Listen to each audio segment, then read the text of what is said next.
孔子晚年，对他自己学习《易经》的心得的一个总结，也就是宣圣讲义里的一部分。很多人啊，一听到《易经》，可能就有点头大，不是那些八卦符号啊，就是难懂的爻辞，感觉像是一本天书。但有意思的是什么呢？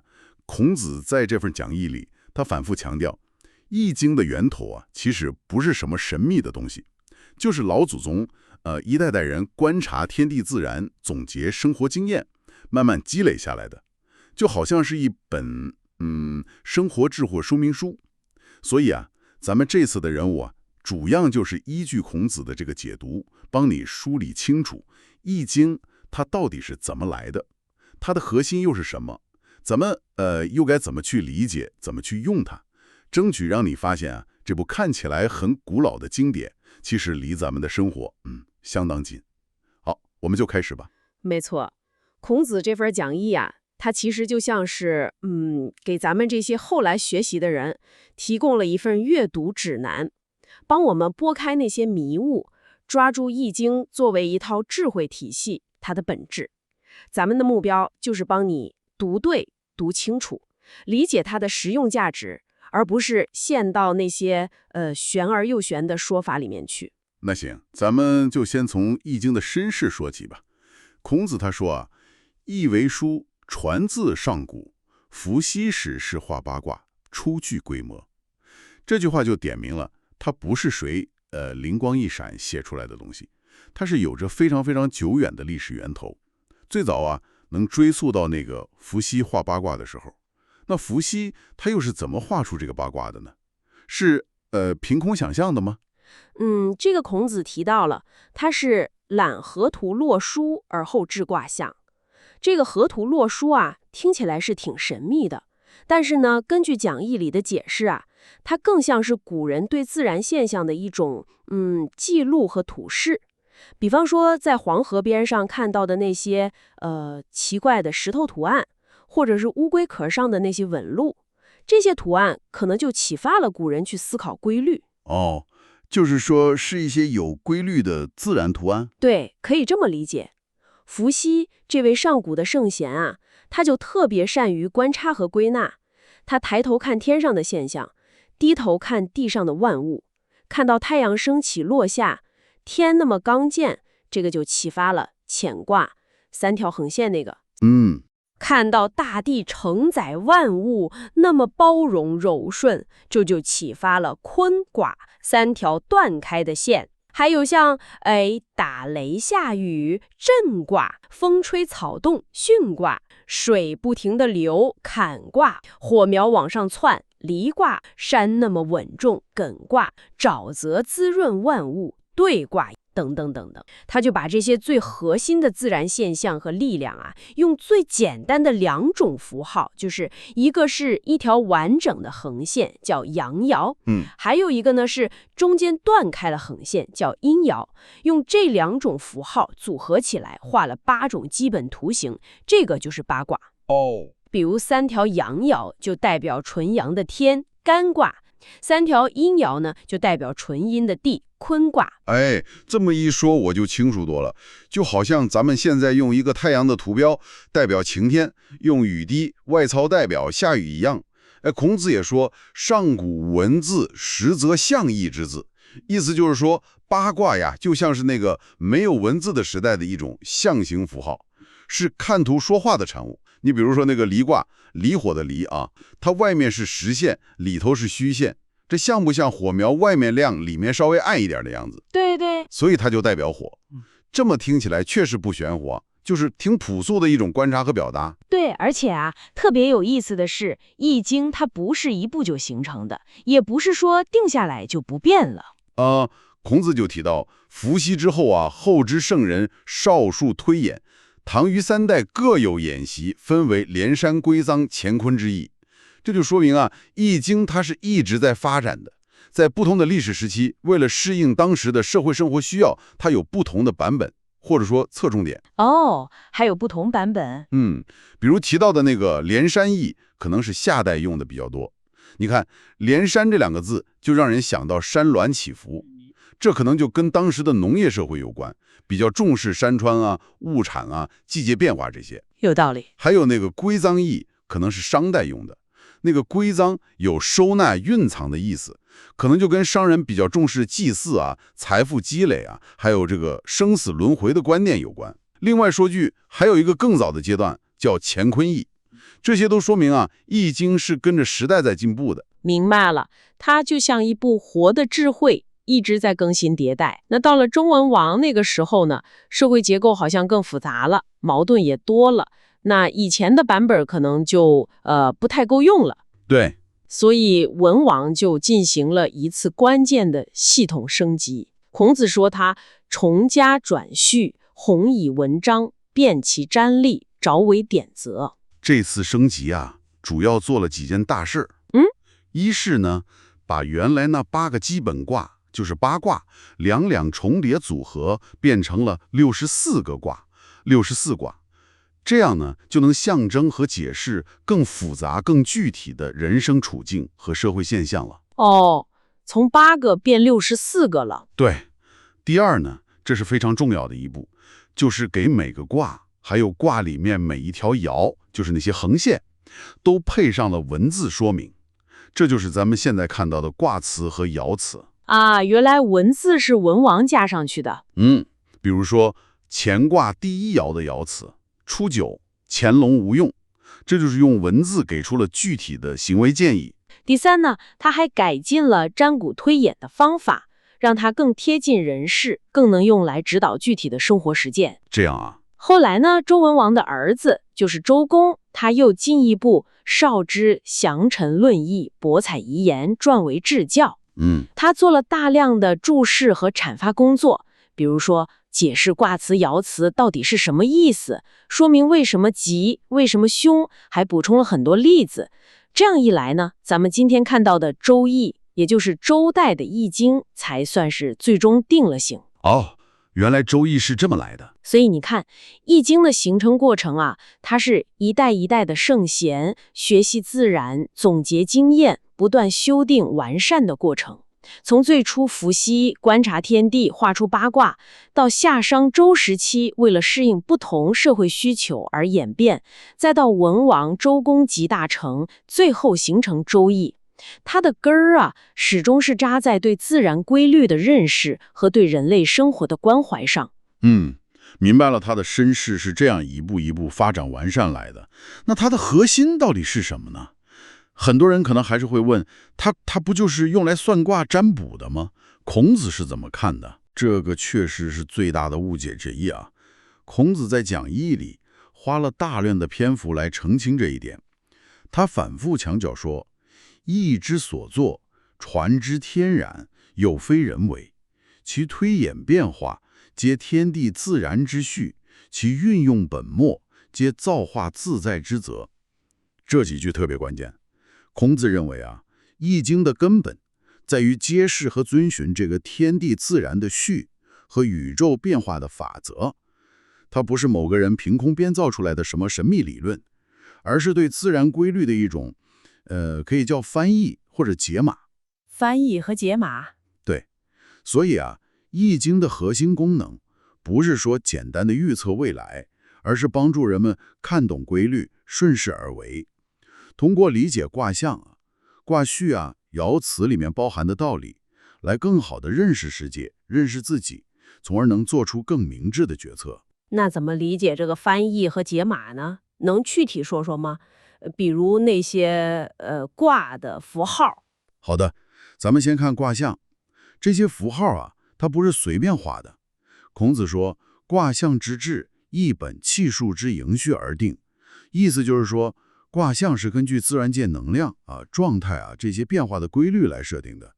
比如那个坎卦，你看它那个样子，上下是阴爻断开的，中间是阳爻连着的，它代表水。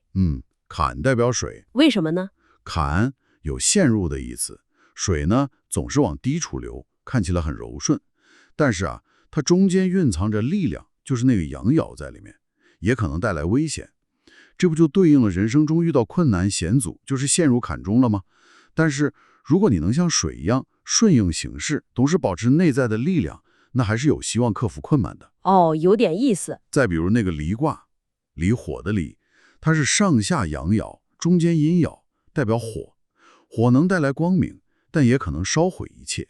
它外表看起来强盛，就是阳爻在外，但内里其实是需要依托的，阴爻在内。这就象征着事物往往有两面性，具有好处，也有潜在的风险。圣人呢，是深刻体察了这些事物的性质和规律，才创造出这些象征符号的。原来符号背后有这么深的道理啊！那64卦的排列顺序呢，是不是也有讲究？当然有了。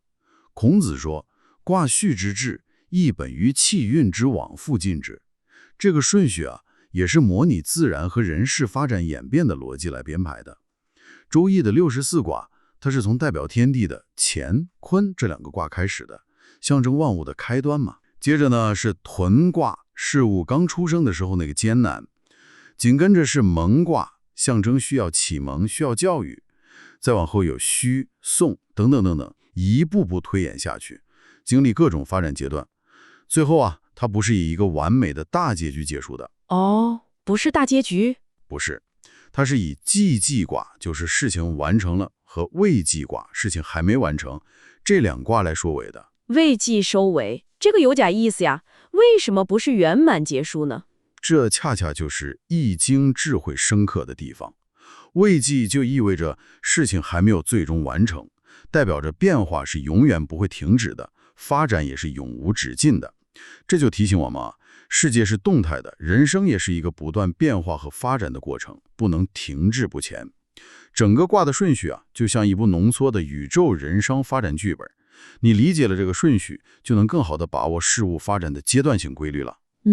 这个解释好。接下来这点啊，我感觉特别有启发性。孔子提到爻之有10位变化天地人鬼之象，就是说一个卦里面有6条爻，就是那6条线嘛，从下往上代表了事物发展过程中的不同阶段，或者说人在不同位置上的状态。这简直就是人生的阶段攻略啊。哈哈，这个比喻挺形象。比如啊，最下面的初爻代表刚开始，就像刚进入社会的年轻人。爻辞经常提示要像潜龙勿用那样，先低调，先积累力量。别着急出头。对，然后二爻呢，在中下层开始崭露头角了，有所作为了，就像见龙在田，要在合适的平台，就是那个田里好好干，发挥才能。三爻呢，在中层，这个位置比较敏感，容易出问题或者有危险。爻辞就经常提醒要警惕，要反省自己，防范风险。居安思危。四爻到了中上层了，接近高位了，但还不是中心。这时候就需要看清楚形势，或者灵活变通，找准时机。没错。五爻通常是最好的位置，高层就像事业顶峰的飞龙在天，这时候就要承担责任，造福大家。君临天下嘛。最后那个上爻在最顶上，代表事物发展到了极点。爻辞就经常警告说亢龙有悔，意思就是到了头了，要懂得适可而止，不然物极必反，该后悔了。对。您看，这哪里是在算命，说你将来会怎么样？这分明是在告诉你，当你处在某个特定的时间和位置，就是那个时位上的时候，什么样的行为是合适的，有什么潜在的风险需要注意。这不就是咱们今天说的什么情境领导力啊、人生阶段发展指南这些吗？太实用了。对，你这个理解啊，非常到位。这恰恰就是《易经》作为行为智慧的核心所在。孔子还提到那个天地人鬼之上，这个鬼字啊，特别容易让人想到鬼神迷信。是啊，我也正想问这个鬼呢。但是根据孔子的解读和他上下文的意思来看呢，这里的鬼更应该理解成那些幽微难测的、不容易察觉，但又确实存在的无形因素。无形因素，比如人的精神世界啊，内在的道德良知啊，前人的经验教训啊，文化传统的影响啊，还有那些潜在的机会或者风险啊，事物内在的运行规律等等，这些都不是实体，对吧？但它深刻地影响着咱们的行为和结果。啊，明白了。所以啊，天地人鬼这4个字可以理解为古人观察和分析世界的4个重要维度。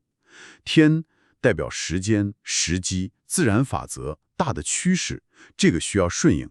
地代表空间、环境、资源、地理条件，这个需要利用和适应。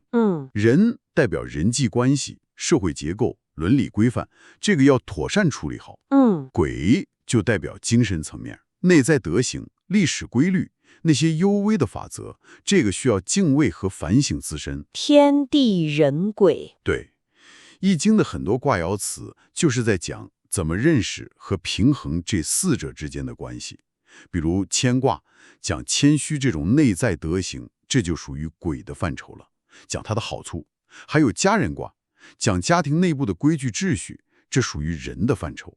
孔子认为啊，圣人做易经就是要帮助人们睹天地之序，测日月之度，明人物之情，达神鬼之德。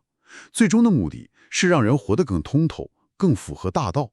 这跟咱们现代人通过学习各种知识来理解世界、理解社会、理解自我，那个目标啊是高度一致的。明白了。稍微小结一下哈，就是说孔子认为易经的本质是把自然规律给解码成了卦象，把发展的秩序编排成了卦序，把处理各种关系、天地人还有那些无形因素的智慧写进了卦爻辞里。核心目的就是帮助咱们看懂规律，顺势而为。它其实是一套认识世界和指导行动的智慧。对，总结得很好。那好，了解了它的起源和本质之后呢，下一个关键问题就是咱们该怎么学易经呢？是不是把它背下来就行了？孔子对学习方法有没有什么建议？孔子确实非常重视学习方法，他挺担心后人望文释义，就是看着字面意思瞎解释，或者拟语不设，就是现在占卜算卦里头把易经给学歪了。他在讲义里面就明确提出来，讲义较难于他经，故读易者象辞并重，向外求象，辞中所辞。这句话是关键。象辞并重，向外求象，辞中所辞，听起来有点绕，能帮忙解释一下吗？可以。简单来说孔子认为学易经不能孤立的看。第一步，象辞并重。象就是卦的那个图形，辞就是文字解释。孔子说这两者是互相说明的，象以会意之文，文以示意之象，不能只看图不看字，也不能只看字不看图。还拿那个乾卦初九，潜龙勿用来说，象是阳爻，代表龙嘛，在最下面代表潜伏刚开始。辞直接给出建议，勿用。你得图文结合起来看，才能深刻理解。原来处在初始潜藏阶段的时候，策略就是不要轻举妄动。孔子还建议先熟悉文字，就是那个词，把握基本意思，然后再深入体会图像，就是象，它背后的象征意义和那些微妙的地方。就像看一本图文并茂的书，图和文字得结合起来理解才行。那向外求象，辞中所辞呢？这又是什么意思？这个意思呢，就是要联系上下文，要融会贯通的学，不能把每个卦、每条爻看成是孤立领的。孔子说，读易要像审视一个物体一样，上下四旁、内外形状必通之至，得全面看。全面看。对，向外求象，就是说你要看这个卦象，在整个64卦的序列里，它在什么位置？它前面是什么卦？后面是什么卦？跟它有关系的卦，比如说综卦、错卦又是什么？这样才能理解它所处的环境和潜在的变化。比如我们前面提到的同卦，出生困难，后面紧跟着就是蒙卦，启蒙教育，连起来看就明白了。克服刚开始的艰难，关键在于学习和请教。看它在整个剧情里的位置。对，然后辞中所辞呢，就是不光要理解单个爻辞的字面意思，还要看它跟本卦其他爻辞，甚至整个易经里类似情况的爻辞有什么联系。比如干卦从初爻潜龙勿用，到五爻飞龙在天，再到上爻亢龙有悔，这几条爻辞你连起来看，它就构成了一个完整的事物，从开始、发展、鼎盛到走向衰落，需要警惕的全过程。理解了，就是要看全貌，还要看各个部分之间的联系。孔子还推荐参考那个序卦传来理解这个全貌，是吧？对的，序卦传就是专门解释64卦排列顺序背后道理的。孔子认为，一日变化，一有定序，序卦传为主，掌握了卦序的逻辑，就能更好地理解每个卦在事物发展这个大流程里扮演的角色和意义了。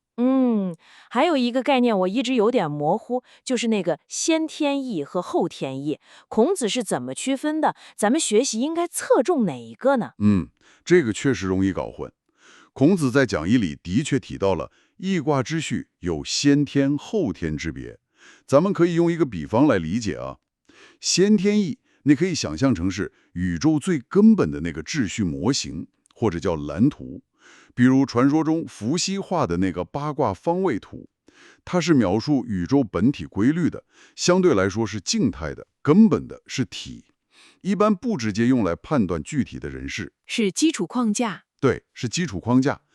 然后后天意呢，你可以想象成是基于这个蓝图发展出来的，更贴近咱们人间事实运行规律的应用系统。比如文王排列的那个64卦的方圆图序，也就是咱们现在周易用的这个，它是动态的、变化的，跟人事结合的更紧密，是用，主要就是用来指导生活实践的。体和用的区别。是的，孔子就明确指出来，由人事言之，皆在后天。周易之用为人道也。意思就是说，对于咱们普通人来讲啊，学习和应用易经的重点应该放在后天易上，也就是周易，因为它直接关系到咱们怎么在现实世界里为人处事、应对变化。当然了，了解先天是理解后天的基础，但从实用的角度出发，孔子更强调周易的应用价值。明白了。所以孔子教咱们学易经的方法其实非常务实，一是要图文结合来理解，就是象辞并重；二是要联系整体，看到变化，就是向外求象，词中所词；三是要抓住重点，也就是跟咱们生活密切相关的周易，就是后天为用。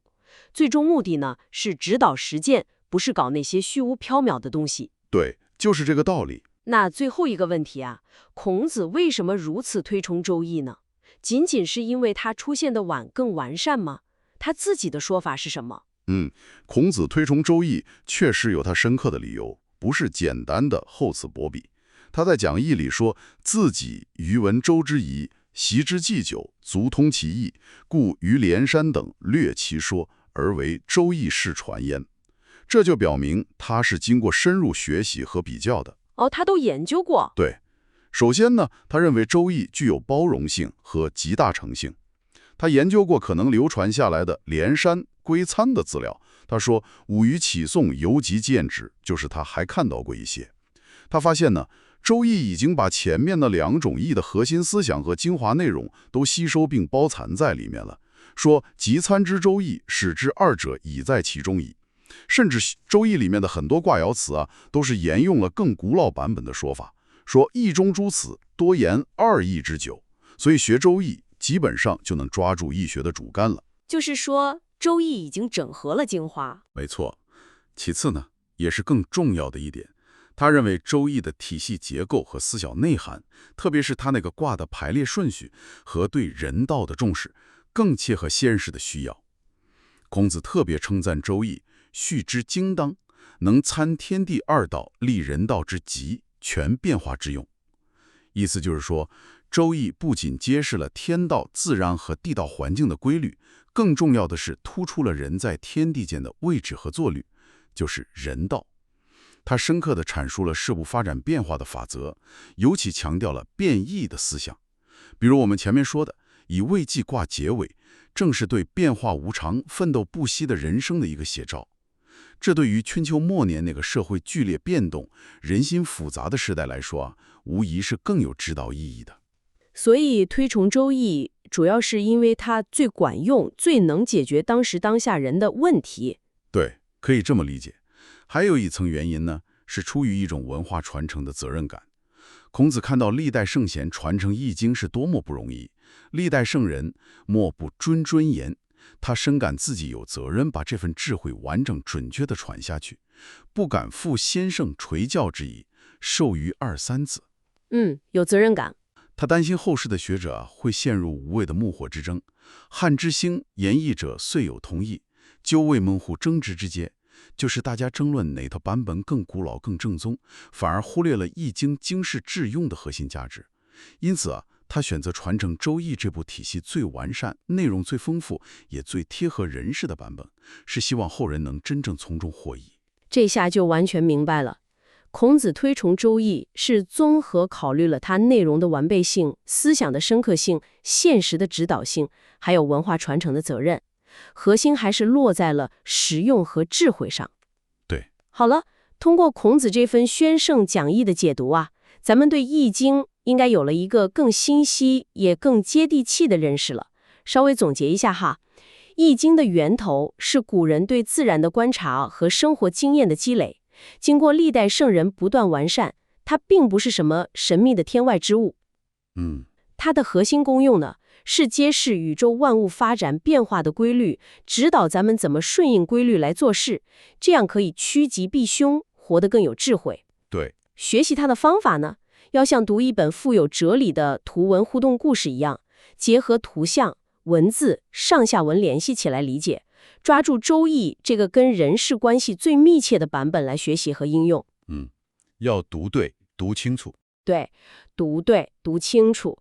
而孔子之所以大力传承《周易》，正是因为它是一套极其宝贵的生活智慧工具箱，希望能帮助后人更好地认识世界，安顿自身。是的。那么这一切对你来说意味着什么呢？也许下次你再听到易经、八卦、爻辞这些词儿的时候，你不会再觉得它们只是算命先生的工具，或者是束之高阁的古董了。是的，希望你能把它看作是中国古人留给咱们的一份极其珍贵的思想财富。